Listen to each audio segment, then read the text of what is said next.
যখনই এই ফর্সা দেখতে আজব লোকটি নিচে নামে, মহিলাটি তাকে দেখে এবং নড়াচড়া বন্ধ করে দেয়, যেন দেখে মনে হচ্ছে সে কোনো রোবট হয়ে গেছে। এরপর মহিলাটি তার ছেলেকে আস্তে করে ইশারা করে বলে সে যেন একদম নড়াচড়া না করে। তারপর সেই ছেলেটি তার পিছনে থাকা একটি লোকের হাত ধরে ফেলে। সেই লোকটি অবাক হয়ে যায় এবং ছেলেটি তাকে বলে যেন সে একদম নড়াচড়া না করে। এখানে থাকা সবাই একদম রোবটের মতো দাঁড়িয়েছিল। এরপর জানা যায় সেখানকার সবাই আসলে রোবট। রোবটটি তাদেরকে ভালোভাবে দেখে বুঝতে চেষ্টা করছিল যে এরা কি মানুষ। সেখানে একটি লোকের কাছে দাঁড়িয়ে পড়ে। সেই লোকটিকে কোনো নড়াচড়া করতে না দেখে যখন রোবটটি চলে যেতে নেয়, তখন সেই লোকটির চোখে একটি মাছি এসে বসে পড়ে। আর লোকটি মাছির দিকে তাড়াতেই নিজের চোখের পলক ফেলে।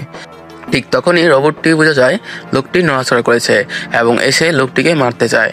এটা দেখে সেই মহিলাটি তার বাচ্চাকে নিয়ে সেখান থেকে পালিয়ে যায়। তো এদিকে সব মানুষই সেখানে মূর্তির মতো দাঁড়িয়েছিল।